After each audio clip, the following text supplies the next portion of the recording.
foi te qualifie, obéissance. J'écris de moins en moins de textes d'une voix. Moi qui avais l'habitude de faire des exceptions, car je refuse de faire les choses sans son impulsion. Un faux départ consiste à aller sans son instruction. Je ne fais plus ce que je veux à part ce que le s'interdit. C'est ça être à l'école de Monsieur le Saint-Esprit. Obéir à Dieu, c'est le strict nécessaire. Avancer sans reprendre tout ce qu'on a laissé hier. Tu peux te priver de nourriture ou de boire si ça tente. Mais le jeûne véritable consiste à se priver de Satan. Et la foi qu'aux yeux de Dieu, tu restes un fils de gloire. Ne te néglige pas, il y a un Christ en toi. C'est vrai que t'es loin d'être le meilleur, qu'il te reste en haine.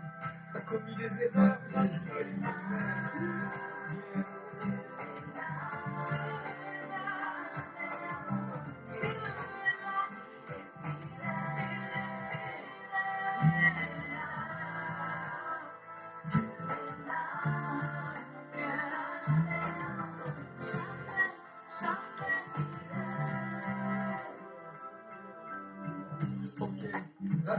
Oui, bienvenue sur notre chaîne Équilibre. Bienvenue à notre rendez-vous habituel, le rendez-vous hebdomadaire. Tous les 2 jours, nous nous retrouvons pour échanger sur l'actualité, échanger sur le développement de l'Afrique. Notre chaîne, vous le savez bien, c'est Équilibre Liberty Channel, la première chaîne d'éducation spirituelle et financière de la communauté et pour la diaspora. Voilà, notre chaîne a pour devise « I'm proud, I'm black or white, I'm human ». Je suis noir, je suis blanc, je suis fier parce que je suis avant tout humain. Oui, c'est ça qui est notre leitmotiv et c'est ce que nous voulons partager à travers notre chaîne avec toute la communauté, avec toute la diaspora, avec tous ceux qui sont épris de paix, de justice et véritablement l'avancement de l'humanité. Merci à vous. Merci de nous suivre depuis l'Allemagne, depuis Vichenbourg, depuis Lauderdale, depuis Abidjan, depuis Lomé, depuis Cotonou, depuis le Rwanda, depuis Kigali. Merci, merci, merci de nous suivre. Nous avons remarqué qu'il y a une communauté qui est assez active sur notre chaîne, c'est la communauté camerounaise que nous tenons à saluer. Big up à vous, chers frères, et merci encore de vous soucier de l'avancement et du développement de notre chère Afrique. Voilà, nous commençons comme d'habitude par remercier un corps de métier. Et aujourd'hui, le corps de métier que nous avons choisi d'accompagner, de remercier, à qui nous devons faire un clin d'œil, ce sont les pompiers et les ambulanciers. Nous tenons aujourd'hui à dire merci. Merci à tous nos pompiers. Merci à tous nos ambulanciers. Merci au SAMU. Merci à tous ceux qui œuvrent dans le transport des personnes en difficulté. Merci à vous et merci encore d'agir de façon puissante et de façon positive pour l'humanité. Nous avons le sujet de ce jour, c'est encore Covid-19, la fin de la pauvreté en Afrique. C'était la question que nous nous étions posée et merci encore pour votre réaction. De nombreuses réactions. Oui, des réactions positives. Nous avons reçu énormément de questions, d'énormes questions sur le sujet et les internautes ont demandé qu'on reprenne ce sujet aujourd'hui. Effectivement, nous sommes là. Nous allons continuer de partager sur ce sujet qui nous tient à cœur, la fin de la pauvreté en Afrique. Est-ce que ce temps de confinement, ce temps de crise sanitaire peut être le moment propice pour chacun de nous de pouvoir amorcer son développement? Et c'est ça notre leitmotiv, le développement de l'Afrique, le développement de l'humanité dans le bon sens. Merci à toi, Yo-Yo, merci à toi alors. Merci à tous ceux qui nous suivent dans le monde entier, des quatre coins de la planète. Merci à vous. Merci à tous les Africains qui nous soutiennent. Merci à toute la communauté d'Amérique latine depuis le Chili. Ouais, Roré, merci de nous suivre. Merci pour tout ce que tu fais. Merci à tous ceux qui sont avec nous, qui sont épris de justice et épris de paix. Nous commençons comme d'habitude avec un verset biblique. Le verset que nous avons choisi est le même que nous avions partagé la dernière fois. Il s'agit de 2 Corinthiens 5, le verset 17. Si quelqu'un est en Christ, il est une nouvelle créature. Les choses anciennes sont passées.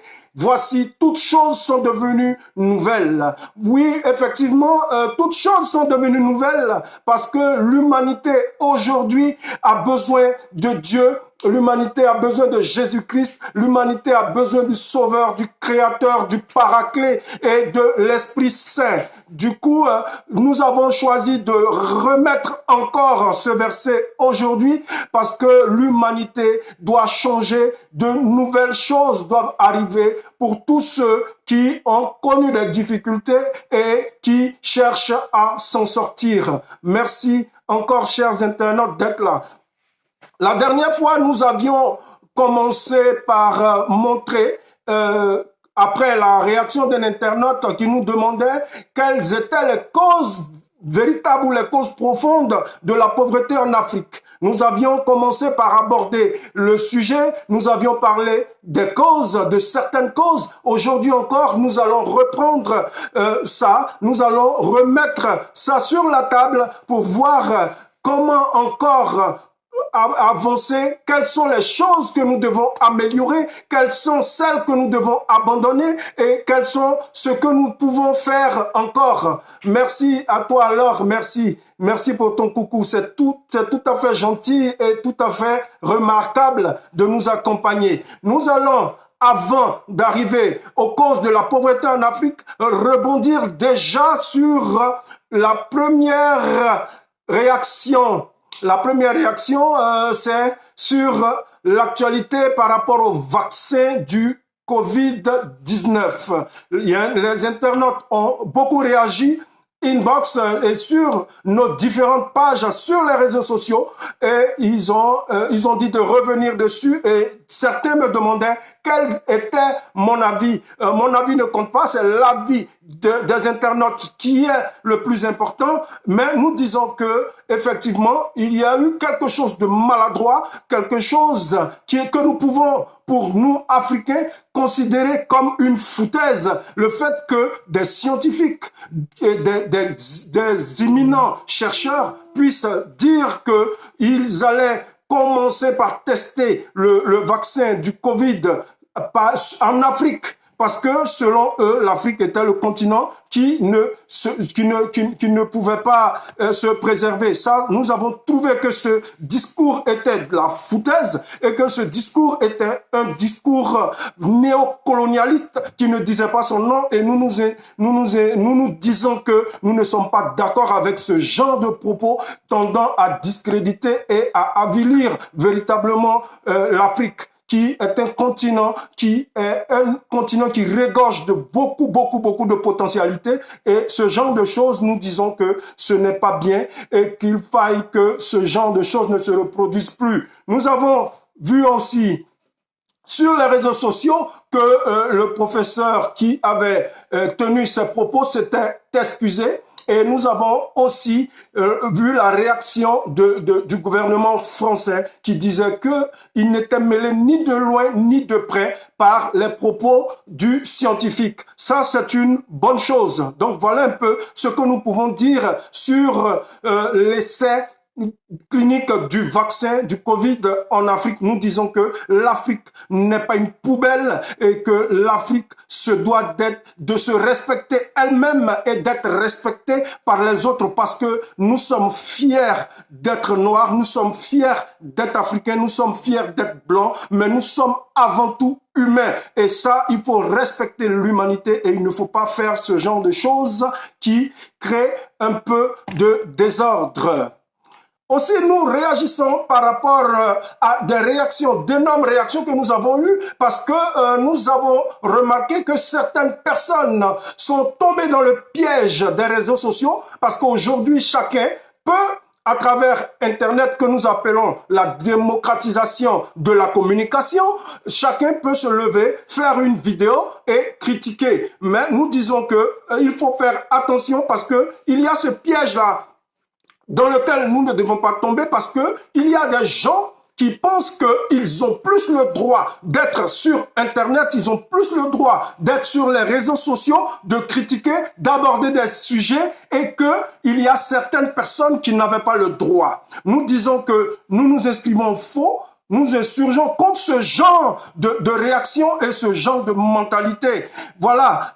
Internet, c'est la démocratisation de la communication et chacun peut apporter son message pourvu que ce message soit positif. Mais ceux qui choisissent d'apporter des messages négatifs, des messages de haine, des messages de discorde et de division, c'est leur problème. Mais nous n'entrons pas dans ce genre de considération. Nous disons que nous avons notre mot à dire. Nous ne sommes pas nouveaux sur les réseaux sociaux, mais nous commençons à peine à travers notre chaîne Équilibre à apporter quelque chose de nouveau dans la communication pour le développement du peuple noir. Nous remercions Philippe Simon qui fait quelque chose de fondamental, quelque chose de bon dans ce sens, et big up à toi Philippe pour ce que tu fais pour l'Afrique. Donc que certaines personnes qui viennent sur les réseaux sociaux, qui font une vidéo pour ces sujets contre le fait qu'il y a eu la démocratisation de la communication, nous disons non, nous ne sommes pas d'accord avec ce genre,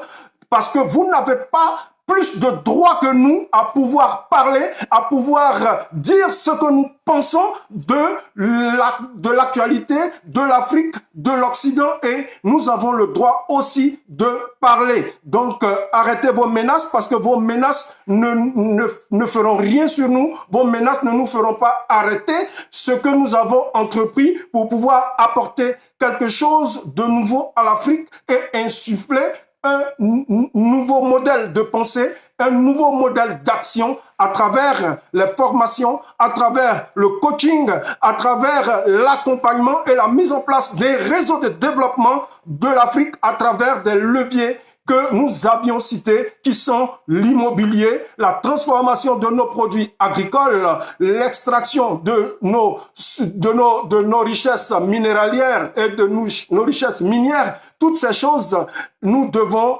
procéder par une stratégie, et c'est cette stratégie que nous voyons, que nous apportons sur notre chaîne Équilibre. Donc, merci de continuer à nous critiquer positivement ou négativement. Nous disons que Dieu vous bénisse tous de nous suivre et de nous accompagner.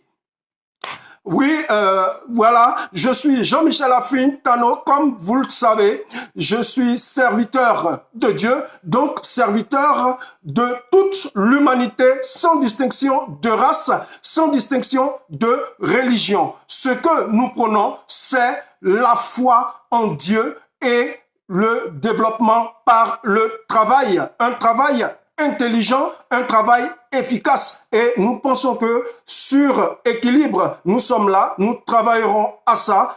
Petit à petit, nous arriverons, parce que nous estimons que notre plateforme est une plateforme d'échange et nous mettons sur un plateau d'or notre réseau à la disposition des Africains qui veulent bien se lancer, qui veulent bien entreprendre, qui veulent bien investir pour pouvoir avoir quelque chose de mieux et accroître leurs revenus et changer quelque chose dans leur vie et vivre la vie, pourquoi pas, de leurs rêves là où ils veulent. Donc, merci encore pour vos réactions. Oui, je reçois, comme je vous disais, la communauté la plus active, c'est la communauté camerounaise, et nous le voyons sur certains des réseaux sociaux, eux déjà qui se manifestent. Merci, nous voyons la Côte d'Ivoire, nous voyons le Togo en ligne, c'est une bonne chose. Merci aussi, oui, depuis l'Allemagne, le Canada, Québec, Laval. Voilà, tout ça c'est bien. Merci de nous suivre, merci de nous accompagner. Nous revenons à notre sujet principal, coronavirus, la fin de la pauvreté en Afrique, à travers la question de l'internaute qui voulait savoir quelles étaient les causes véritables de la pauvreté en Afrique. La dernière fois, nous avions commencé en présentant les causes. Nous avions dit que la première cause, selon nous, c'était que l'Africain n'aimait pas lire. La lecture, comme le dit Dieu dans Osée 4, verset 6, faute de connaissance, mon peuple périt. La connaissance, l'acquisition de la connaissance, malheureusement, dans nos sociétés africaines, nous avons été habitués à la tradition orale. Et cette tradition orale, avec le temps, nos vieux qui avaient beaucoup de connaissances sont aller dans leur tombe avec cette connaissance. Soit ils les ont transmises, ces connaissances, à des personnes qui, elles, ont été corrompues par le nouveau système. Donc, cette tradition orale-là est un handicap véritable pour le continent noir, pour l'Afrique et pour tous ceux qui ont de la connaissance mais qui n'arrivent pas à la transmettre parce que les livres et la lecture apportent beaucoup de connaissances et le peuple ne peut grandir, le peuple ne peut être libre qu'à travers la lecture. Et la lecture apporte la connaissance et sans connaissance, nous périssons parce que nous ne connaissons pas ce qui se passe. Nous n'avons pas véritablement cette connaissance qui libère. Merci encore. Merci à toi, doyen Kwame, de nous accompagner et de nous soutenir. Merci. Sois béni, doyen. La deuxième cause que nous avions dit, c'était de la pauvreté en Afrique, c'était le sport. On ne savait pas généralement comment entretenir notre corps, comment entretenir notre santé physique, mentale et intellectuelle. Donc ça, c'est le sport qui peut entretenir ces choses. C'est le physique parce que être en bonne santé est quelque chose d'important et qui peut nous permettre de pouvoir vaquer à nos occupations, peut nous permettre de durer en vie. Donc, la deuxième cause, c'était la maîtrise du sport. La troisième chose que nous avions donnée comme élément de pauvreté en Afrique, c'était la santé. Le système de santé était vraiment désastreux en Afrique et ce système de santé, nous avons en Afrique des médecins très compétents, des personnes très intelligentes qui font leur effort pour maintenir la santé des populations. Malheureusement, ils n'ont pas tous les moyens. Avec leur expertise sans moyens, ils ne peuvent pas faire grand-chose. Et nos populations, alors, lorsque ils ont un petit mal, ils ne se soignent que par l'automédication qui peut s'avérer très dangereuse pour la santé. Bienvenue, chef Maison. Bienvenue sur notre chaîne. Voilà, et une autre chose que nous avions dit sur les causes de la pauvreté en Afrique, c'était l'entourage.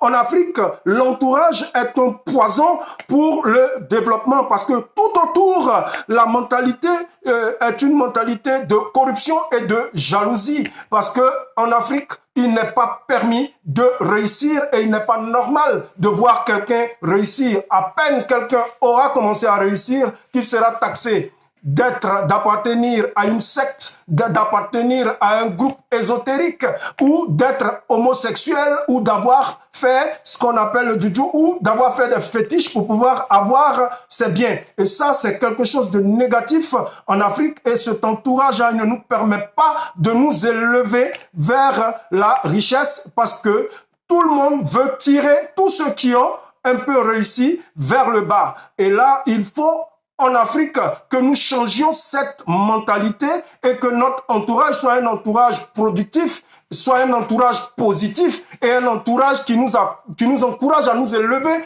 plutôt qu'à nous rabaisser, plutôt qu'à nous détruire. Et ça, c'était un des points fondamentaux qui font que l'Afrique reste encore dans la pauvreté. Je disais tantôt que le modèle et le repère de la jeunesse, c'était très rare de voir des gens qui avaient réussi dans le business en Afrique. Et ça, c'était un problème parce que pour pouvoir réussir, il faut voir autour de soi des gens qui ont réussi dans un certain domaine. Et en Afrique, des gens réussissent simplement parce qu'ils ont été fonctionnaires ou parce qu'ils ont eu un poste de responsabilité dans lequel ils ont été enclins à la corruption. Ils ont fait des choses qui sont pas très normal. Du coup, c'est ce modèle de réussite-là que nous, jeunes Africains, nous avons connu. Il faut être un commis, il faut être dans un bureau et il faut pouvoir utiliser la corruption, les pots de vin, les dessous de table, les bakchiches pour pouvoir s'en sortir. Donc, le nombre de personnes ayant réussi par l'entrepreneuriat sont très rares en Afrique. Et c'est ça aussi le problème de l'entourage parce que quand on est bien entouré, si on voit des gens réussir, on va certainement réussir nous aussi. Un autre point qui crée la pauvreté en Afrique, c'est la méconnaissance de l'épargne. On ne regarde pas très souvent que l'épargne est un moyen pour pouvoir sortir de la pauvreté parce que on ne peut pas réussir lorsqu'on n'a pas d'épargne parce que c'est l'épargne qui nous permet d'investir. Voilà, si on n'arrive pas à épargner ce qu'on gagne, même si on est salarié, qu'on n'arrive pas à épargner, il nous sera très difficile, en dehors de la corruption, de nous en sortir parce que le salaire, il ne suffit jamais. On a toujours 300% de charge par rapport à notre salaire, ce qui est une véritable difficulté. Donc, l'épargne, maîtriser l'épargne est un atout pour sortir de la pauvreté. Un point que nous avions abordé la dernière fois, c'était la formation. En Afrique, il est difficile de se former. Tout le monde veut aller à l'école, avoir un diplôme, avoir un boulot, en pensant que c'est ça la meilleure voie de réussite et de développement. Malheureusement, les gens, après avoir fait de longues études, après avoir été à des postes de responsabilité, ils se rendent très vite compte qu'ils n'ont pas été formés à la chose financière.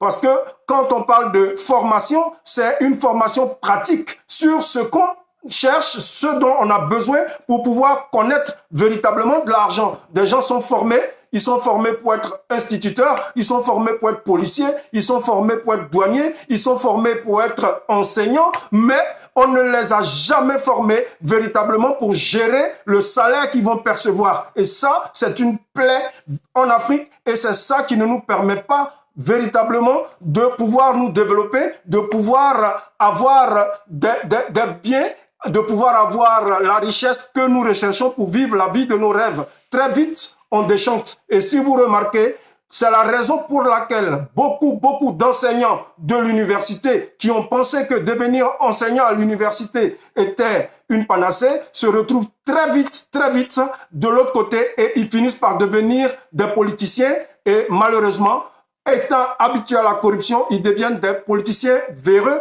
et qui tirent l'Afrique vers le bas. Donc ça aussi, c'est une cause de la pauvreté en Afrique.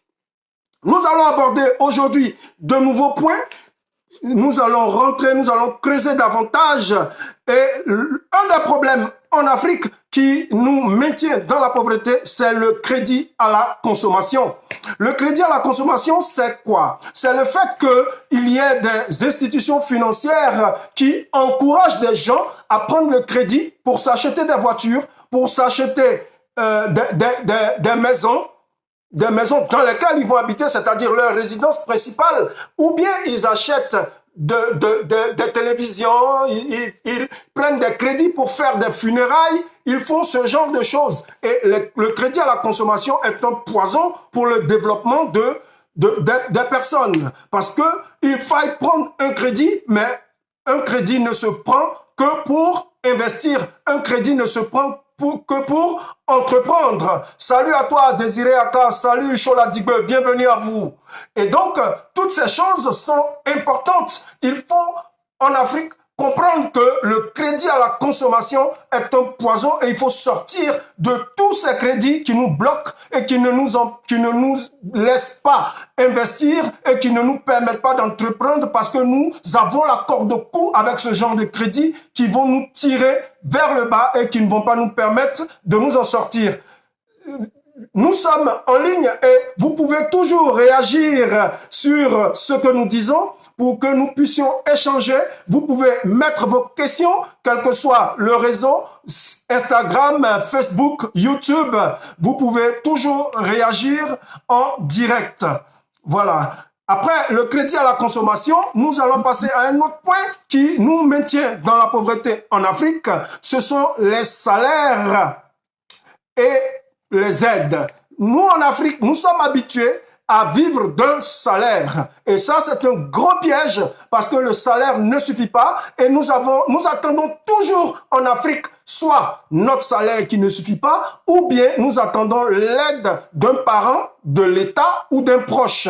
Donc, on a toujours tendance en Afrique à dire, voilà mon oncle, il est commandant de douane, il ne m'aide pas. Voilà mon oncle, il est ministre, il ne m'aide pas. Voilà telle personne est ceci et elle ne m'aide pas. Mais ça, ce n'est pas la bonne solution et c'est une des causes véritables de notre sous-développement parce que notre état mental nous dit que nous devons toujours être assistés plutôt que d'assister les autres. Nous sommes toujours dans la position de la main tendue et ça, c'est un frein à notre développement. Si tout le monde s'agrippe à celui qui a un salaire, alors cette personne ne pourra pas elle-même vivre, elle ne pourra pas entreprendre avec son salaire, elle ne pourra pas s'en sortir et elle va, elle aussi, être pauvre comme nous sommes. Et ça, c'est pas bon pour l'Afrique. C'est un des points qui nous tire toujours vers le bas. Là, nous voyons un autre point, nous voyons deux noms questions.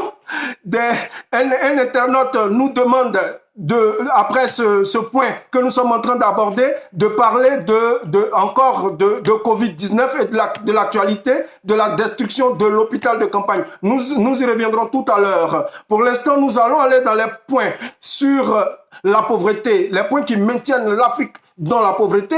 Et nous disons qu'il y a le fait, un des points majeurs, c'est la non-préparation de la retraite. En Afrique, personne, en tout cas dans la grande majorité, à 99%, personne ne sait comment préparer sa retraite. Des gens, ils vont au travail, ils sont en fonction et ils attendent soigneusement. L'État prélève sur les salaires des cotisations et à la retraite, ils pensent pouvoir bénéficier d'une retraite paisible. Malheureusement, les gens arrivent à la retraite avec des pensions misérables et savoir que la retraite ne se prépare pas de cette façon. La retraite se prépare d'une façon bien réfléchie et il y a une technique et une stratégie pour la préparation des retraites que certaines, les grandes puissances, elles ont bien compris. Les retraites sont privées pour certaines nations qui sont les plus puissantes d'ailleurs. Dans tout les pays anglo-saxons, on voit que les retraites sont privées. Du coup, les investissements et tout ce qui est prélevé sur nos salaires sont placés et ces pensions-là vont produire, ces cotisations que nous payons, vont produire des dividendes, vont produire de l'argent qui, au fil du temps, comme au Canada, des gens deviennent propriétaires d'entreprises ou à leur retraite, ils sont propriétaires de l'entreprise dans laquelle ils ont travaillé. Ça, c'est des stratégies que nous, sur notre chaîne Équilibre et notre réseau que nous mettons en place, nous pourrons apporter à l'Afrique et aux Africains afin qu'en Afrique, on apprenne à préparer nos retraites. Et ça, c'est un problème fondamental en Afrique parce que des gens travaillent dur, mais ils ne savent pas préparer leur retraite. Ils attendent les États et généralement, les caisses de retraite sont mal gérées, elles sont pillées et les gens se retrouvent à la retraite dans d'énormes difficultés. Voilà. Un autre point de la pauvreté en Afrique, ce sont les dépenses inutiles. Les dépenses inutiles, ce sont les dépenses que nous jugeons inopportune. Voilà, acquérir, lorsque on a en Afrique des revenus, on accroît à chaque fois qu'on a des revenus, on accroît notre train de vie. Du coup, on n'arrive pas à complètement cerner tout ce qu'il y a autour et on paye des choses qui sont inutiles. Lorsque en Afrique, on va grandir et qu'on va commencer à avoir un peu plus dans nos revenus, on va s'acheter une nouvelle télévision, on va s'acheter un nouvel ordinateur, on va on va payer de nouveaux téléphones, on va payer de nouvelles tablettes, on va payer des choses qui sont inutiles pour notre développement et pour notre réussite financière. Et ça, c'est un problème véritable en Afrique. Un autre point qui maintient l'Afrique dans la pauvreté, c'est le fait que tous ceux, dans la grande majorité qui travaillent, ne peuvent pas vivre un an sans travailler. Ça veut dire quoi? Ça veut dire que en Afrique, on vit au jour le jour. Du coup, lorsque on se retrouve à perdre notre boulot ou bien on se retrouve dans une difficulté quelconque après un accident, après la perte d'un travail et autres, ces personnes vont se retrouver dans d'énormes difficultés parce qu'elles ne pourront pas continuer à vivre. Et ça, c'est ce que nous voulons apporter sur notre chaîne. Comment alors prévoir un an de salaire à sa disposition de façon liquide pour pouvoir s'en sortir lorsqu'il y a un imprévu, lorsqu'il y a une maladie, lorsqu'il y a un accident, lorsqu'il y a la perte de boulot. Comment faire? C'est ça qui est aussi un grave problème en Afrique parce que du jour au lendemain, on pense avoir des revenus et on se retrouve dans une situation très difficile, une situation précaire et une situation de difficulté financière qui va complètement nous tirer vers le bas. Du coup, on ne pourra pas ensemble continuer à aider les autres à se développer. Un point qui est l'avant-dernier point, c'est les jeux du hasard. En Afrique, les jeux de hasard sont très prisés et ça, c'est encore un problème pour les Africains parce que là, ils enrichissent des structures, ils ne s'enrichissent pas et les statistiques démontrent que 90% de ceux qui vont participer aux jeux du hasard, ils vont perdre leur argent. Et il y a une certaine dépendance, une certaine accoutumance à ces jeux de hasard qui vont faire que en Afrique, plutôt que de planifier les choses, on rentre, on espère, on rentre en mode espérance, en mode espoir. Et ce mode-là est un piège dans lequel des gens vont espérer, ils vont espérer, ils vont espérer. Et la meilleure place de leur espérance et de leurs entreprises, ce sera au cimetière. Donc ça, c'est un problème qui est récurrent et c'est un problème qui tire véritablement l'Afrique vers le bas. Il faut savoir que les jeux du hasard sont un piège et comme on l'appelle, excusez-moi du terme, on l'appelle l'impôt pour les imbéciles. Donc, il ne faut pas être imbécile, il faut pouvoir être intelligent et éviter ce genre de choses. Le dernier point qui maintient l'Afrique dans la pauvreté, c'est le fait que les Africains, ils se lèvent tard et ils dorment tard. Ça, c'est un problème parce que, comme le dit l'adage, l'avenir appartient à ceux qui se lèvent tôt. Il faut pouvoir se lever tôt en Afrique. En Afrique, il y a, si vous regardez autour de vous, le peu de personnes qui réussissent sont des personnes qui se lèvent très tôt. Ne pas se lever tôt est un piège parce que le temps que les gens prennent pour se lever, déjà tout a été mis en place. Et ceux qui mettent les choses en place sont ceux qui réussissent parce que généralement, ce sont eux qui entreprennent et ce sont eux qui bénéficient des retombées, des premières retombées de la journée. Et comme le dit la parole de Dieu, as-tu commandé à l'aurore tes bénédictions? Il faut comprendre que il faut se lever tôt et que le mieuxin, il n'est pas le mieuxin pour la religion musulmane seulement, mais il est l'appel et le son de cloche pour tout le monde. Et donc, tous les humains doivent pouvoir se lever tôt, tous les Africains doivent pouvoir se lever tôt parce que les premières heures de la journée sont les heures les plus bénéfiques. Il faut pouvoir faire le maximum d'actions avant 10 heures et avant midi parce que l'après-midi, ça passe très vite et on remet des choses et on tombe dans la procrastination. Ah ouais, la procrastination, ce n'est rien d'autre que le fait de remettre à demain des choses qu'on peut faire aujourd'hui. Et comme on le dit, demain ne meurt jamais. On remet à demain, on n'arrive pas à faire, on se dit qu'on va faire demain, ainsi de suite, et on tombe dans un cercle qui est très vicieux. Et donc, il faut faire attention à ce genre de choses. Oui, encore beaucoup de questions. Plus de 150 questions sur cette affaire d'hôpital et de Covid-19. Oui, nous disons, effectivement, des gens ont demandé pourquoi nous avions dit sur nos antennes que nous n'étions pas d'accord avec la destruction de l'hôpital. Nous disons que nous avions dit que nous ne sommes pas d'accord avec quelque destruction que ce soit. Il faut pouvoir capitaliser sur nos forces. Nous pouvons ne pas être d'accord, nous avons le droit de ne pas être d'accord, mais il faut faire attention, il faut pouvoir garder le peu que nous avons. C'est vrai, nous pensons que le mutisme de nos autorités et la mauvaise compréhension des choses peuvent envenimer, et ce genre de situation que nous avons vu se passer à Abidjan, à Yopougon, en Côte d'Ivoire, sont des situations regrettables qui sont en fait le ras-le-bol d'une jeunesse qui est désemparée, d'une jeunesse qui est déboussolée, où les gens ne savent pas à quel sein se vouer. Et là, nous attirons l'attention de nos autorités, elles doivent réagir positivement.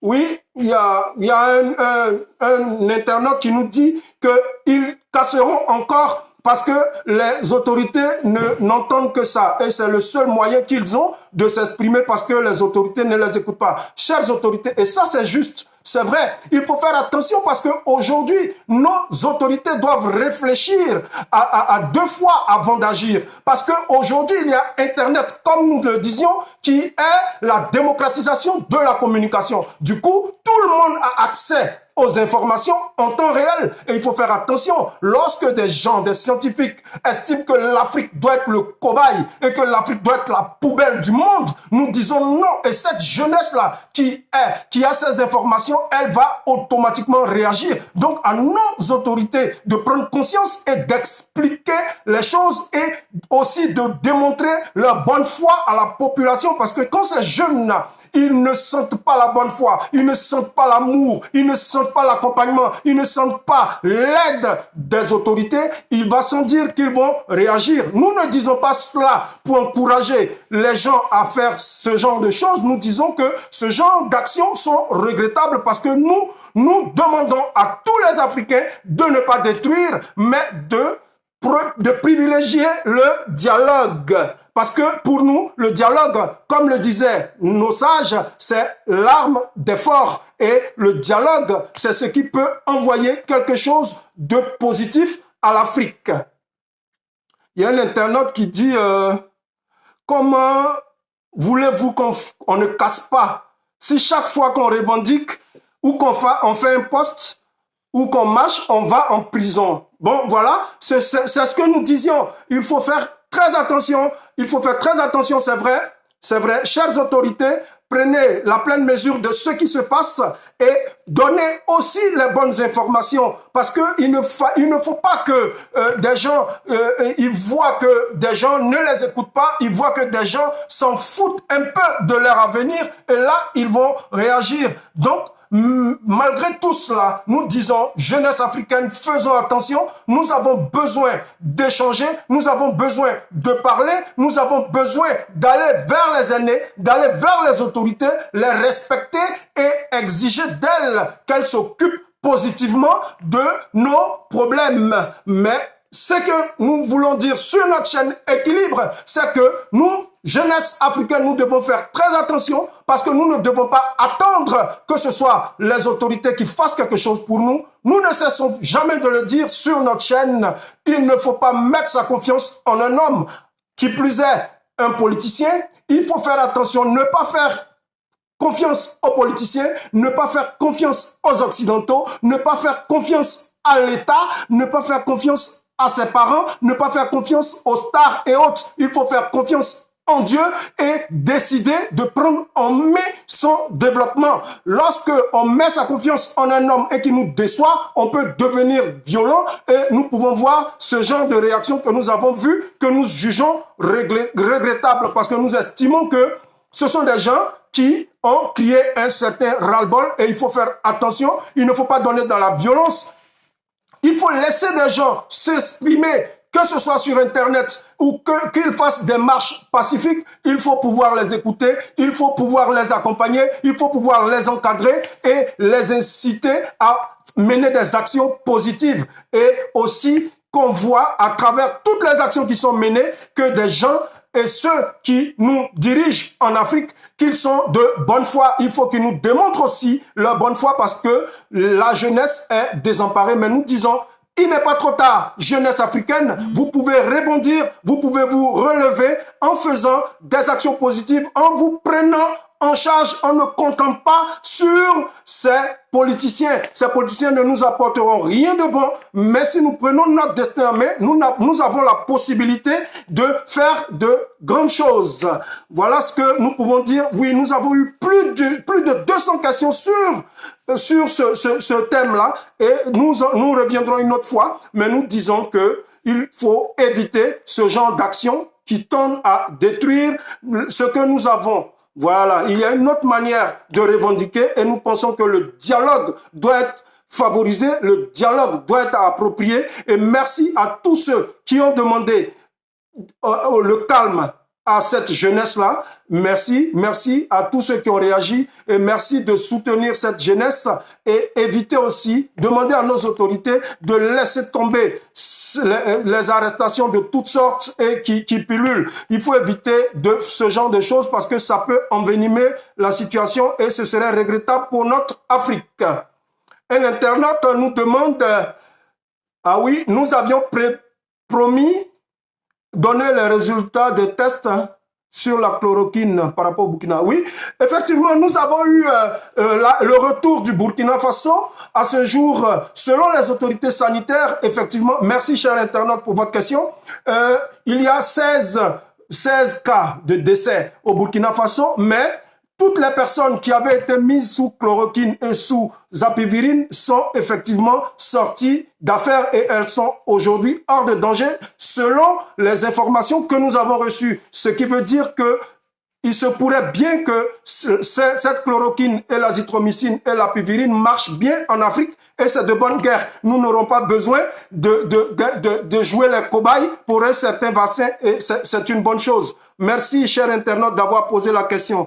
Oui, nous profitons de ce temps d'antenne pour remercier le professeur Alkassoum Maïga de l'IRSS du Burkina Faso, du professeur Ouedraogo pour les informations et pour les essais cliniques au Burkina Faso. Merci aussi au professeur qui est un Camerounais, le professeur Bruno Tengang, qui a fait des études sur les feuilles, sur les décoctions à base de feuilles de Nîmes qui déjà ont commencé à faire des ravages et créer certaines insuffisances rénales au niveau du Cameroun et de l'Afrique noire. Donc, il estime, le professeur Bruno Tengang a fait une étude depuis quelques jours pour voir que des gens commençaient à avoir des réactions par rapport aux décoctions de feuilles de Nîmes. Comme nous le disions, selon les informations que nous avions eues, il faut faire attention parce qu'il faut pouvoir maîtriser une certaine dose et les feuilles de Nîmes à elles seules ne peuvent pas régler le problème parce qu'il faut aussi la quinine, il faut aussi, en plus de l'azithromycine qui est un antibiotique, et il faut faire attention. Pour l'instant, il n'y a pas de vaccin. Pour l'instant, il n'y a pas de médicament définitif. Du coup, on prend ce qu'on a sous la main. Comme on le dit en Afrique, à défaut de chien, on peut aller à la chasse avec son poulet. Voilà. Donc, pour l'instant, il n'y a pas de médicament. L'Afrique profite de la quinine et de l'azithromycine et voilà, de ça pour pouvoir traiter les cas ainsi que la pivirine. Bon, écoutez, ouais, merci bien, chers internautes. Il faut venir ici pour parler et tu es en Europe et tu parles. Il faut venir ici, tu vas comprendre. Bon, ça, ce sont de très bonnes réactions. Ça démontre un peu que nous avons raison de parler. Ça veut dire que l'Afrique a besoin de changer de mentalité et chaque fois qu'un Africain essaie de faire quelque chose pour le continent, il doit être menacé de mort et autres. Bon, ça, c'est des choses qui arrivent, mais nous disons que nous faisons notre petit bonhomme de chemin, nous avons mis notre chaîne et nous, pour tous les Africains qui voudront bien, nous sommes prêts à les accompagner. Merci à tous ceux qui nous ont accompagnés, qui nous ont envoyé les questions, qui ont fait des commentaires, qui ont aimé notre page, qui ont partagé nos lives. Merci. Mais ce genre de réaction, nous n'avons rien à dire là-dessus. Que nous sommes en Europe et nous parlons, nous devons venir pour voir ce qu'on allait nous faire. Bon, ça c'est un autre point et ça ce n'est pas notre problème et nous n'allons pas plancher là-dessus. Nous disons bénédiction, bénédiction à tous ceux qui nous maudissent. Puisse Dieu vous donner la sagesse et de comprendre qu'il est temps que nous, Africains, nous nous donnions la main et que nous allions vers quelque chose de positif, vers notre évolution et le développement de notre continent et de nos individualités. Merci à tous. Voilà. Les Occidentaux sont égoïstes. Oui, mais ça, ce n'est pas quelque chose de nouveau. C'est la nature humaine. La nature humaine a toujours tendance à tirer le drap de son côté. Du coup, des gens, ils ont certainement mal réagi. Comme nous le disions la dernière fois, il faut éviter de se moquer. Voilà, il faut éviter ce genre de commentaires. Ça revient toujours. Ils sont égoïstes. Oui, ils sont égoïstes. Ils sont égoïstes parce que nous prêtons le flanc. Du coup, c'est à nous de devenir plus intelligents, d'essayer de transformer nos produits agricoles sur place, parce qu'il n'est plus question que nous puissions exporter notre poisson de façon brute, exporter notre cacao de façon brute, exporter notre café de façon brute, nos noix de cajou de façon brute. Non, il faut les transformer, il faut ajouter de la valeur, apporter une plus-value à ce que nous produisons avant de le vendre. Il faut pouvoir utiliser les canaux de commercialisation assez performants. Il faut utiliser Internet, il faut utiliser toute la technologie qui s'y est. Et nous sommes là, par notre modeste contribution, nous pouvons apporter quelque chose de nouveau pour tous ceux qui voudront nous aider et nous accompagner à apporter quelque chose à l'Afrique. Donc, c'est clair, il faut que aussi l'Occident comprenne que nous, Africains, nous avons besoin qu'on nous accompagne dans la bonne gouvernance et que pour que ce genre de migration, que eux ils ont appelé migration exagérée ou vague migratoire, nous disons qu'il n'y a pas de vague migratoire, mais il y a seulement des gens qui ont besoin de fuir une condition exécrable dans l'espérance d'avoir un lendemain meilleur. C'est eux qui déferlent. Tant qu'on ne nous aidera pas à la bonne gouvernance et qu'on ne cessera pas de tripatouiller et de piller chez nous, nous pensons que des gens continueront toujours d'essayer de venir en Occident. Et donc, nous disons, ça, ce n'est pas notre point de vue, mais c'est que notre point de vue est que les Africains peuvent réussir sur le continent. Ils ont le droit de réussir et ils doivent être aidés, ils doivent être accompagnés. Et c'est ça, il faut pouvoir former ces gens, il faut pouvoir former tous ceux qui veulent réussir à réussir plutôt que de nous tuer, plutôt que de nous détester, plutôt que de nous haïr et de rentrer dans des choses qui ne sont que futiles, à savoir la politique, à savoir le régionalisme, à savoir le népotisme et toutes ces choses qui nous tirent vers le bas. Nous devons plutôt chercher à aider tous ceux qui veulent réussir, à les accompagner, à créer une véritable plateforme de saine émulation. Et ce sont ces choses-là qui vont apporter quelque chose à notre continent.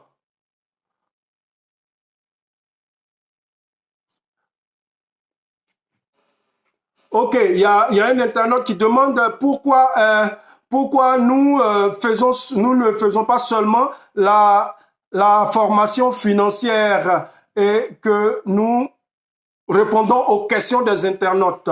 Vous voyez, c'est ça, c'est une tribune de libre expression. Il faut pouvoir dire ce qu'on pense parce que ne pas pouvoir s'exprimer, ça crée des frustrations. Donc, sur notre chaîne, nous permettons à tout le monde de pouvoir poser sa question, de pouvoir s'exprimer et de pouvoir donner son point de vue. Même ceux qui nous menacent, nous disons que c'est une très bonne chose. Merci à eux, parce que au moins ça veut dire qu'ils nous suivent, ils entendent et ils rendront compte à qui de droit. Voilà, encore, il y a de nombreuses questions et on ne peut pas répondre à toutes ces questions. Donc, oui, merci à Pénan Ouattara pour vos menaces. Ça, c'est une bonne chose. Merci encore pour vos menaces.